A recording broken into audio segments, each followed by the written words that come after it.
Hey everybody, this is Doomhammer with a Week 15 recap. We are 3 weeks away from heading to the playoffs, so we'll start off with some of the game recaps. This was Sunday Night Football.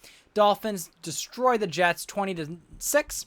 One of the biggest challenges here is that the quarterback is Kellen Clemens due to the injured Alex Smith. Hard for them to keep up. The Rams are able to take down the Patriots. So Rams move up to 12-2. Patriots are 7-7 and still hold the 7th seed in the wild card in the AFC. Not where Belichick wants to be, not where Tom Brady wants to be, but that's nonetheless where they are now. We'll see if they're able to hold that next wild card seed. The Oakland Raiders with Matt Ryan defeat the Atlanta Falcons and Peyton Manning in overtime. So big game here. 2 turnovers by Manning, 1 by Matt Ryan, well, 2, I guess, with a fumble. So Ryan, 283 yards. Manning, 273 yards. But it was the Raiders coming away with the win, so good for them as they get higher up in the, I think they're the 6th seed in the wild card. Bengals defeat the 10-win Dallas Cowboys. So this was a great win by David Carr, coming away with a victory over the 10-win Cowboys as they sort of try to lock down the AFC North. Right behind them are the Steelers. Now, they wanted to win this game so that they could compete for the division title. But now they're 2 games behind the Bengals as they lose to Sam Bradford's Broncos. Then the Browns, also in the same position as Pittsburgh, trying to get 1 game behind the Bengals. Unfortunately, they fall to Joe Flacco's Panthers. So 24-14. Terrell Pryor only 106 yards, 3 interceptions, but he has 70 yards on the ground. That's been his ace in the hole, is his ability to run the ball. Then the Texans are able to beat the Jaguars. Jaguars trying to run away with this AFC South division. Colt McCoy has been doing a fantastic job this year, but unfortunately falls short here at home. Mark Sanchez with 300 yards getting the win. Then you have Trent Edwards coming in again after Johnny Manziel's been injured for the rest of the year. Donovan McNabb with only 189 yards defeat the Commanders. Commanders fall 3-11. Eagles are 11-3.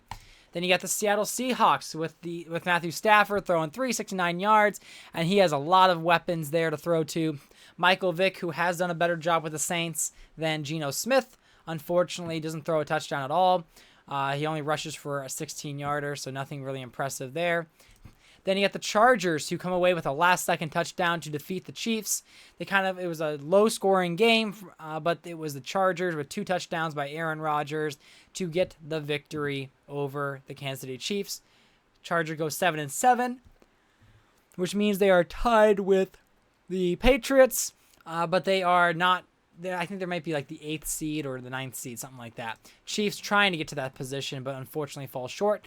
Even though the Chiefs are, looks like they're probably outside looking in on the playoffs, they have had a lot better season this year than previous ones. Then you got the Green Bay Packers with the Giants. Osweiler gets his 6th win of the year. It was interesting because Eli Manning started the season off, and they were like 0-5. Now they're like 6-3 with Osweiler. So good on him for getting these victories, 3 touchdowns, looking to be potentially their starting quarterback moving forward. So 23 years old in his 3rd season. It didn't work out in Cincinnati, but Cincinnati's happy with Derek Carr, and Green Bay looks to be happy with Brock Osweiler as their main guy. Matt Barkley falls short, throwing 2 touchdowns. Barkley has been very much Mr. Average. Not bad, not great. He does have more interceptions than he should. He's in his 2nd season, 1st year as the actual starter. Then we got the Chicago Bears defeating the Lions. Lions are leading the division, but nothing like a division game and a last-second field goal for Chicago to take the win. We see Carson Palmer there, 340 yards passing for him. And he was traded for a 2nd-round pick from him to, I think, the Giants. No, not the Giants. I forget where he was backupping. He was. I think he might have been backupping. Yeah, that's a word. It might have been Oakland or somewhere. I don't remember. Anyway, then it was Monday Night Football. I don't know why this was in the order it's in. But Derek Anderson has been playing quarterback for the Cardinals since Andy Dalton's injury, and he is 4-0 as a starting quarterback. So when we look at his stats here per game, he has been lights out. Week 11, I think he was. This is the injury game that he lost. It was the one that Andy Dalton got hurt. But in 1, 2, 3, and 4, he has won all of these games. Season stats, 1,500 yards, 16 touchdowns, 6 interceptions. Looking to be a main man once again. So he'll be 32 next season. We'll see if a team like maybe Baltimore, Chicago. I don't think the 49ers, because I think the 49ers, they have Bruce Gradkowski starting the rest of the year. Breeze could come back, maybe not this week, not week 16, but maybe week 17, 18. But Breeze is 35 years old, coming off an injury. I expect and they have right now, the first overall pick if the season ended today at 2-12. So the odds are they're going to be getting Jameis Winston or Marcus Mariota. That's the likelihood. I don't think they're going to go and sign Derek Anderson, or trade for him. I don't know what his contract is, actually. But either Derek Anderson is going to be a hot free agent candidate after going 4-0 in his starts and a 16-6 result with his passing and interceptions. So doing well with touchdowns. Mike Wallace, 124 yards. So Cardinals get a great win there. Speaking of bad quarterback play, the Ravens with Kaepernick not having a great year. Kaepernick in his fourth season, 2,800 yards, 21-13. Doesn't look terrible, but he just doesn't win games. So if you don't win games, you're not going to stay a starter for long.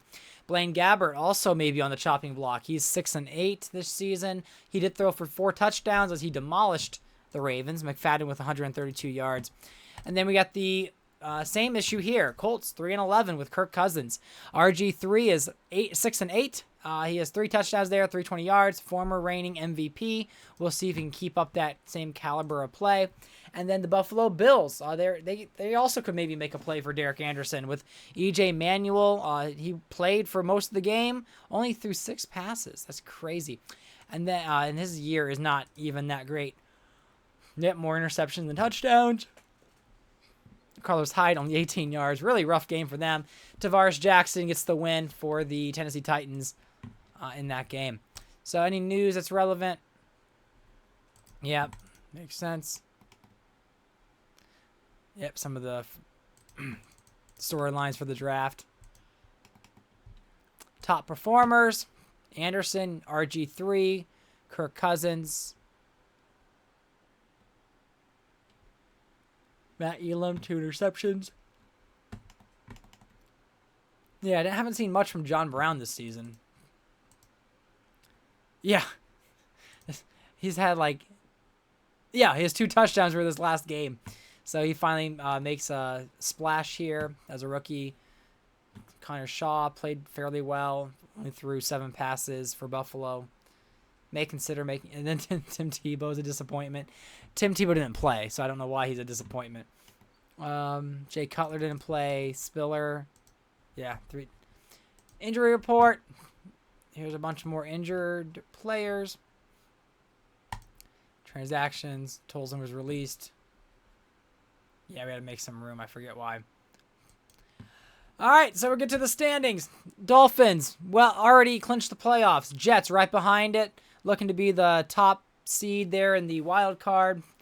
Let's see, I kind of already went through most of this, but Patriots, the 7th seed. They're on a 2-game losing streak, not where they want to be. They want to get to 9-7, hopefully. Buffalo, 4-10. Bottom feeder, Rex Ryan almost definitely fired after this year. Cincinnati Bengals, 8-6. Steelers and Browns, 6-8. Ravens are 4-10 with rookie head coach Dan Quinn. We can see, I don't think he's going to get fired this year. There's too much of the old team still there. He needs to find his quarterback, and maybe it could be Derek Anderson for all I know. Maybe it could be Marcus Mariota. I don't know. AFC South, Jaguars, 2 games ahead. The Texans trying to inch their way back, maybe for a 9-8 kind of record, or yeah, it's going to be tough for them to win the division. They might be able to, if the Patriots falter, could possibly get a wild card seed. Texans and Colts bottom there. Not looking good for either of them. Titans could try to make a move for Mariota, considering Tavares Jackson, even though he's an 80-some overall quarterback, could possibly be replaced for someone younger. Broncos, 10 wins. Oakland Raiders, 8 wins. Chargers, right behind them. Chiefs, 6-8. Then we see the Eagles and Cowboys fighting for the top seed in the NFC East. New York Giants, looks like they're out of the picture there, or I guess maybe not, because there's a lot of 6-8 teams.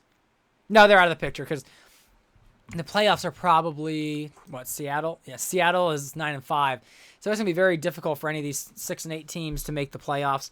It's mostly locked in. You got Dallas taking one of the top wild card seed. Then you got the Cardinals, and then you've got the Seahawks. I guess maybe Panthers are the only one that could contend.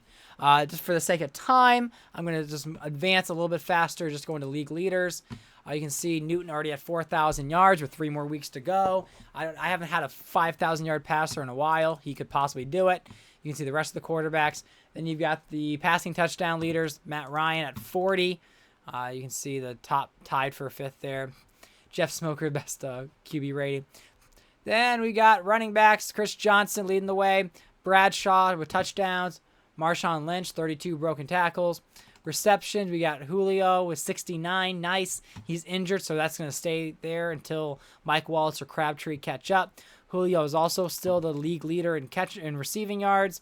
And then Johnson is the league leader in passing touchdowns, 17. And a lot of ties there. Don't know if you care about defense. I will just lightly...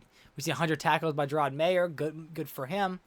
1 touchdown each for all of them. If we go quickly to the awards race, the ones that matter, Coach of the Year, Jim Harbaugh is likely going to be the Coach of the Year with a 13-1 record so far. I forget his first name, but John DeFilippo, the head coach of the Cardinals, he's 10-4. And actually doing great considering he lost the starting quarterback for basically the rest of the season before the playoffs. Andy Dalton should be there either week 18 or the first round of the playoffs, which good for them. Cam Newton, Matt Ryan, RG3, Manning, and Andrew Luck leading for most valuable player. We got Calvin Johnson for offensive player. We got Demario Davis, defensive player. Rookie of the Year, Landry, which is crazy, 12 touchdown receptions. Cooks, Hill, Freeman, no quarterback there for rookie. And then Khalil Mack and Clowney fighting for defensive player of the year. And I don't know if any of you care about these. So that's a week 15 wrap up. We are getting into these last few weeks. I normally try to get through them quicker when I'm able to play. I just accelerate clock and let's get through these and generate some, get to the playoffs as fast as possible. So thanks for watching the video. Leave a like. I'll try to get some more creative videos as well. Really working with some AI tools to get like coaching staffs looking correct. I think it's going to be pretty neat, so I hope you like those videos. I'm going to try to do some more like quarterback videos, like telling the journey of the league. I know these updates can be a little bit dry, but I guess this is a way of tracking the history of this 32-team franchise. But thanks for watching, and see you in the next video.